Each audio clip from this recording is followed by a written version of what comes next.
अस्सलाम वालेकुम नाज़रीन, ये मिली वॉइस का डेली बुलेटिन आलमी शब रोज़ है, जहां हम आलम इस्लाम से अहम खबरें देखेंगे। लेकिन खबरों की तफसील से कबल पेश है अहम सुर्खियाँ। चाड में अवामी दबाव के बाद फ्रांस ने चाड फौज से हिमायत वापस ली। देबी के बेटे महमूद को फ्रांस करना चाहता था तख्त नशीन। अमेरिका में डिप्रेशन के सबब शरह पैदाइश में कमी, माहिरीन को तशवीश। शाम में शफाफ इंतखाबात एक ढकोसला, राय दही ना करने का शामी महाजरीन का फैसला। ह्यूमन राइट्स वॉच का इसराइल पर नस्ली इम्तियाज़ और फ़लस्तीनियों के ताक़ुब का इल्ज़ाम। बहरीन अरब में अमरीकी ईरानी जहाज़ों में लड़ाई टली, अमरीका ने कहा हम अमन चाहते हैं।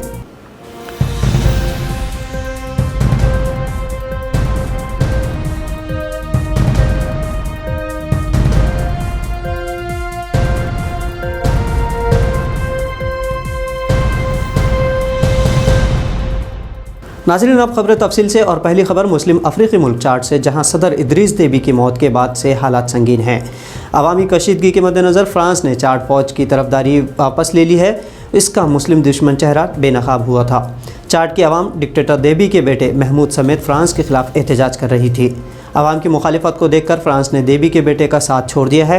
चाड हिज़्ब इख्तिलाफ़ रहनुमाओं ने फ्रांस की गैर अखलाक़ी व गैर क़ानूनी हरकत पर तशवीश ज़ाहिर की थी। इसके बाद मजबूरन फ्रांस को मगरबी आलिया कर चाड फ़ौज का साथ छोड़ना पड़ा।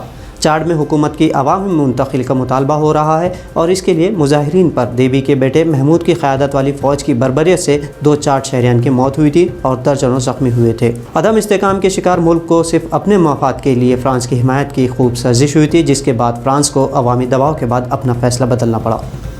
नाज़रीन, अमेरिका वैसे कहने को सुपर पावर मुल्क है, लेकिन डिप्रेशन के शिकार सबसे ज़्यादा अमेरिका ही में मिलेंगे। और इस डिप्रेशन ये अफसरदगी के संगीन नताइज ज़ाहिर हो रहे हैं, जिनमें से एक नतीजा ये भी है कि अमेरिका में शरह पैदाइश में कमी वाक़ हुई है। अमरीकी शुमारियाती इदारे के ज़ाहिर करदा एदाद से वाज़ेह होता है कि अमरीकी आबादी में पिछले दहाई के मुकाबले सिर्फ 7.4% ही इजाफ़ा हो सका। ये इजाफ़ा दीगर ममालिक के मुकाबले कम है और ख़ुद अमरीका का अक़ल तरीन इजाफ़ा है। माहिरीन के मुताबिक अमरीकी आबादी में नमू की शरह नहीं बढ़ती है तो अमरीका में बढ़ती उम्र के लोगों में इजाफ़ा होगा और काम करने की उम्र के नौजवान दस्तयाब नहीं होंगे। अमरीका में एक दहाई कबल इक़्तिसादी कसाद बाज़ारी से नौजवानों में डिप्रेशन से शादी करने के रुझान कम हुआ है और इसका रास्त असर आबादी के नमू पर हुआ है। अमरीकी इदारे के एदाद पर इकोनॉमिक इनोवेशन ग्रुप के सदर जॉन लेटेरी ने ट्वीट किया कि अब अमरीका में 80 साल और उससे ज़ायद उम्र के अफराद की बहुतात है। ब्रुकिंग इंस्टीट्यूट वाशिंगटन के माहिर शुमारियात विलियम फ्रे ने लिखा कि अब अमरीका में माशी तरक्की भले ही बढ़ जाए, इससे बढ़ती उम्र के लोगों की तादाद में इजाफ़ा और हिजरत करने वाले अफराद को नहीं रोका जा सकता। ये कुदरती अमल है और इसके असरात अमरीका को देरी से देखने को मिलेंगे। यूरोपीय मुस्लिम मुल्क अल्बानिया में पार्लिमानी इंतखाबात में वज़ीर आज़म ऐदी रामा तीसरी मुद्दत के लिए मुंतखब हो चुके हैं। उनकी सोशलिस्ट पार्टी को 49% अक्सरियत हासिल हुई। ताहम डेमोक्रेटिक पार्टी की क़यादत में अपोजिशन इत्तेहाद की तरफ से रामा को इंतखाबात में बदउनवानी के इल्ज़ामात का सामना है। 98% वोटिंग में 140 सीटों पर मबनी पार्लियामेंट में हुक्मरान जमात को 83 नशिस्तों पर कामयाबी मिली, जबकि हिज़्ब इख्तिलाफ़ वाली सियासी जमात 59 सीटें हासिल करने में कामयाब रही। इंतखाबात के नतीजे ज़ाहिर होने पर हिज़्ब इख्तिलाफ़ रहनुमा बादशाह ने इंतखाबात में बदउनवानी को इंतखाबी नस्ल कुशी से ताबीर किया। हम नाज़रीन को बताना चाहेंगे कि अल्बानिया यूरोप का वो वाहिद मुस्लिम मुल्क है जहाँ खिलाफत उस्मानिया के बाद मुस्लिम आबादी 70% से कम होकर अब 58% तक ही रह चुकी है। यहाँ की तमाम सियासी जमातें यूरोप नवाज़ प्रोग्राम की हामी हैं और जीतने की सूरत में उन इस्तिलाहात पर अमल दरामद का इरादा रखती हैं जो यूरोपियन यूनियन में शमूलियत के लिए लाजमी है। मुस्लिम अक्सरियती मुल्क होने के बावजूद यहाँ इस्लामी तालीमात सरकारी इदारों में नहीं दी जाती। मुल्क शाम में आइंदा 26 मई को सदारती इंतखाबात मुनक़िद होंगे। इन इलेक्शन में लेबनान में मुक़ीम शामी मुहाजिरीन से वोट डालने की अपील की गई थी।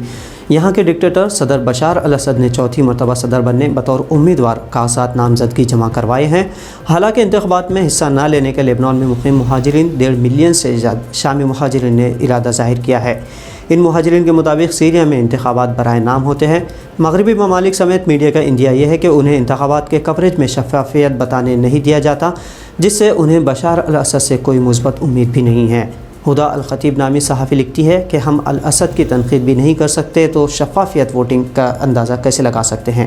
बशार अल असद का ख़ानदान और उनकी जमात अलबास 5 दहाइयों से शाम पर हुक्मरानी कर रहे हैं। सदर अल असद ने 20 साल पहले अपने वालिद हाफिज़ अल असद की वफ़ात के बाद शाम के सदर का ओहदा संभाला था।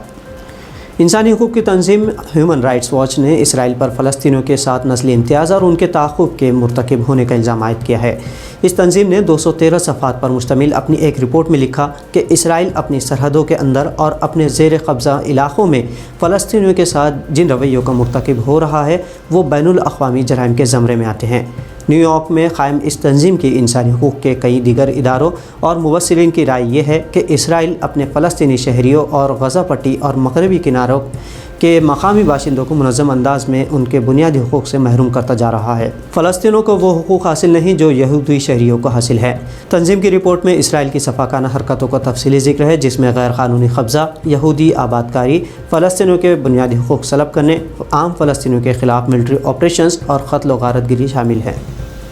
अमेरिका और ईरान की दुश्मनी जग ज़ाहिर है। बहर अरब में एक अमरीकी जहाज़ के करीब ईरानी जहाज़ों के आने पर अमरीकी जहाज़ ने ईरानी जहाज़ को दूर रहने की वार्निंग दी। इसके बाद दोनों ममालिक के जहाज़ लड़ाई से बाज आ गए। आमतौर पर समंदरी इलाक़ों में ऐसे दुश्मन मुल्कों के जहाज़ों का सामना होता रहता है। ईरानी जहाज़ों के करीब आने पर अमरीकी जहाज़ के इंदिए पर ईरानी रहनुमाओं ने कहा कि जहाज़ों के करीब जाने के पीछे मंशा क्या था, ये जाने बगैर वाक़े को हमले की सिमत में गामज़न कहना गैर यकीनी है, और वो भी ऐसे मौके पर जबकि अमरीका जौहरी मुआहदे से मुताल्लिक़ ईरान पर आयद करदा पाबंदियों को हटाने के हक़ में मौक़िफ़ रखता हो। अमरीकी अफवाज के सरबराह के मुताबिक अमरीकी फ़ौज बहर अरब में एहतियात से काम लेती है, वो अमन चाहती है। ईरानी जहाज़ों के करीब आने से मसला दरपेश होते हैं, ताहम ये जहाज़ों की आपसी लड़ाई टल गई है। बरतानिया में एशियाई तिब्बी खिदमतगार नस्ली तासुब परस्ती का शिकार हो रहे हैं। इस सिमत में कई तिब्बी खिदमतगारों ने अपने तल्ख़ तजुर्बात ज़ाहिर किए। क्लिस्टा नामी 55 साला वियतनामी नर्स के मुताबिक कोविड-19 का इलाज कराने के दौरान कई मरीज़ों ने उनसे इलाज करवाने से भी इनकार कर दिया। कुछ लोग उन्हें कहते थे कि कोरोना वायरस चीनी है, तुम भी चीनी, तुम यहाँ क्या कर रही हो। टिन नामी एक थाई नर्स के मुताबिक वो बरतानिया में 25 सालों से खिदमत अंजाम दे रही हैं, लेकिन तनख्वाह खातिर ख्वाह नहीं, सिर्फ तालियों से हौसला अफजाई नहीं होती। इस तरह फ्यूना नामी चीनी नर्स ने शिकायत जाहिर की कि उसका स्टाफ खुद उससे ताउन नहीं करता। बरतानवी मरीज़ एशियाई तिब्बी खिदमतगारों से इलाज करवाने के बजाय उन पर नस्ली इम्तियाज़ वाले फ़िक्रे कसते हैं, जिसमें से अक्सर की शिकायत यह है कि ख़ुद उनके साथ रहने वाला स्टाफ का बर्ताव भी मायूस कुन रहा है। एशियाई नज़ात तिब्बी अहलकार बरतानिया में नस्ली इम्तियाज़ ख़त्म करने की मुहिम चला रहे हैं। तो नाज़रीन, मिली वॉइस के आलमी शब रोज़ बुलेटिन में आज इतना ही। आपसे जल्द होगी मुलाकात नई ख़बरों के साथ। तब तक दीगर तज्ज़ियों और ख़बरों के लिए मिली वॉइस को फेसबुक, यूट्यूब, इंस्टाग्राम और ट्विटर पर फॉलो और सब्सक्राइब करना ना भूलें। अब्दुल वहाब को इजाज़त दीजिए। अल्लाह हाफ़िज़।